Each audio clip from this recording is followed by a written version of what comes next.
okay, let's just deal with the fact that they ghosted you. Okay. Okay. And then we'll roll back of things you could do to prevent this from happening. But let's start there. Okay. 9-word email, as you know, and you may have tried that, right? I think you said you did try it. No response. Did you call after the 9-word email? Yes. Did you have an agreed upon next step of when they were going to get back to you? Yes. And so are you saying, have you said that on the phone call? Hey, when we met, we were going to have a decision by November 1st, or you said you were going to have a decision by October 28th. It's November 1st. I want to just make sure to see, We've done maybe all you of need that. more time or But whatever, but can you please just call me back or email me and let me know if it's a go or a no go? Have you we called have back? done that. You have done. We've Yep, we've done all of that, and it's just so they're not picking up the phone anymore. So it's voicemails and emails. Of course. And right.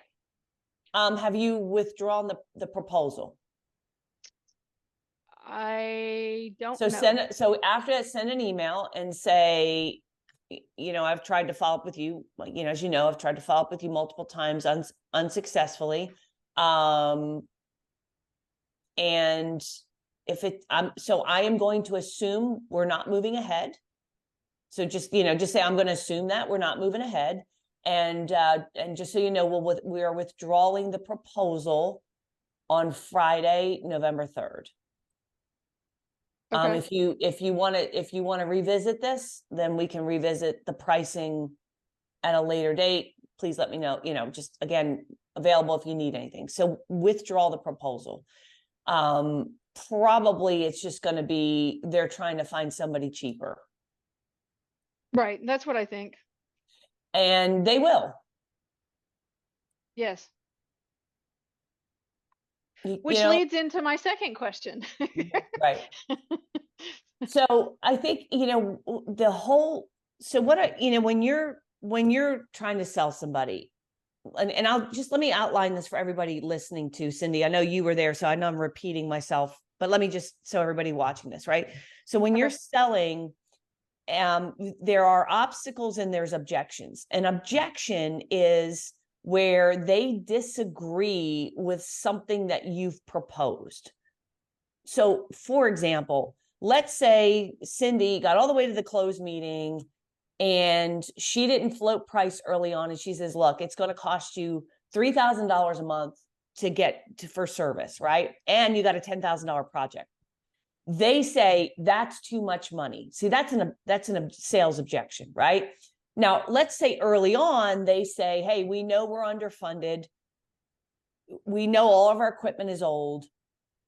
We know, and we don't have a huge budget to spend. Now that's an obstacle. They haven't objected to anything because you haven't proposed anything. Like they're objecting. They're just kind of telling you, here's our situation. And Cindy knows as well as I know that we're going to probably double or triple your spend, and you're going to have this big project to upgrade, and it's going to cost some money. So if I know if that's an obstacle, I'm not going to ignore it. I'm going to air it out.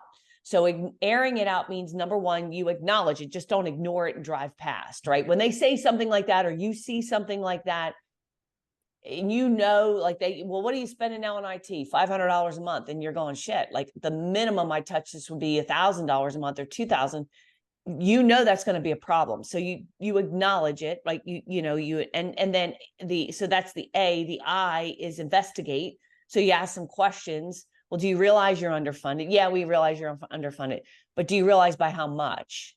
Because a company of your size, the average IT spend should be more like X, and you're at Y, and that's a big Grand Canyon size discrepancy there. Is that going to be an issue? Yes or no? And then you're responding, or you are, and resume, right? Meaning like if you can get past it, sometimes you might not be able to get past it, so, it's kind of like having that honest conversation and saying, well, look, I can show you, here's our report on pricing for IT. And I can tell you a company of your size, here's what the industry average, the normal spend is $140,000, 150 a seat, whatever, you know, from Cindy, you could, you know, go back to that report, right? 140 is that the base, up to 250 if you have advanced security and compliance needs. You're down here at 75, which is why you're having so many issues. And maybe you acknowledge that, right? So the other problem is you have a lot of deferred maintenance in that your equipment's really old, and that has to be brought up to speed, which is probably going to be another significant project. Now, we can fix this. You got a problem. We fix around here every day. We can upgrade things, all those problems that you're mentioning. We can eliminate all those, and we can prevent problems like a hack that's going to happen. It is going to happen. I would like be that direct. I'm like, look, your situation right now, you're going to get hacked. It's not if, it's when. All right. And nobody can guarantee a prevent, but we can drastically reduce your chances of that, a cyber attack happening with data loss, downtime, all the things that go with it. And it's going to be a more significant investment. I'm not, you know, and the other thing is, if you can find people who are cheaper than us, you won't find anyone better. You can actually find people that are more expensive too, but you won't find anyone better for the money. We are really, really good at this. But if you are just telling me, but if spending, instead of you're spending $500 a month, if we bump you up to $1,500 and we add on a $5,000 project, if that's just beyond your reach, I understand, but I can't help you, because I can't sell you less than you need. It would be irresponsible for me to do that. So what would you like to do? And then leave it up to them.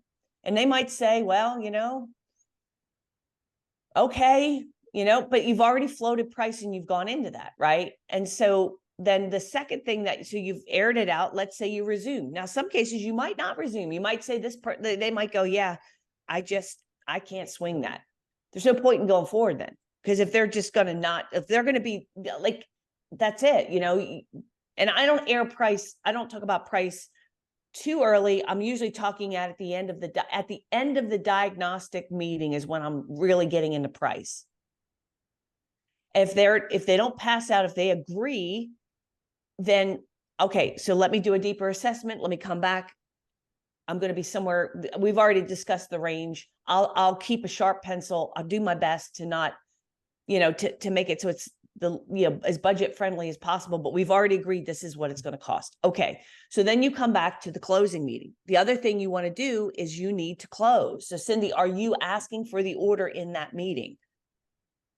It's not me that's doing it, so I can't answer that 100%, but yes, I believe that is being asked. Like I said, okay, here's all the steps. Are we doing all these steps? We're just reevaluating it.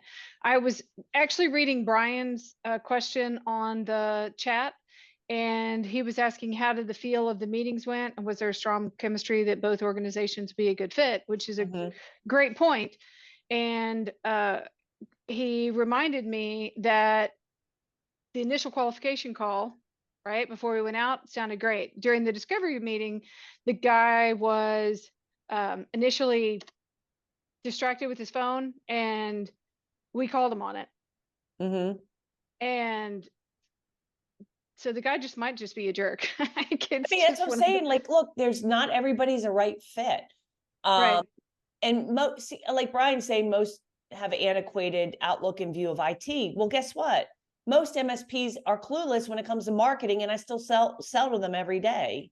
You have to go, like, that's why, you know, early on in the objection handling presentation I did, I said, here's what you're starting with. You're starting with somebody who doesn't like to spend money on IT. They're overwhelmed. They're distracted. They're indecisive. They don't like to make decisions. They don't know how to make good decisions. They don't know how to make good value judgments. That's what you're dealing with 100% all the time, right? You like, I've never sold to an MSP who is like a lay down. Well, a couple have been a lay down sale, but like they're dysfunctional. And so that's why you have to educate them to the best of your ability, but not all of them are going to make it. So there is a fit, but also in the closing meeting, you got to ask for the order. because you should have already floated price. You should have already talked about what you've done. Here's where the problem is. We've already talked about price and how, like high level, how we're going to solve this. You're coming back to the proposal meeting. You're reiterating, here's what we talked about. Here's what your problems are. Here's what we're coming up with. Now we're just talking about a budget and a time frame. The proposal closing. Now all I need you to do is okay the paperwork and we're rolling, right?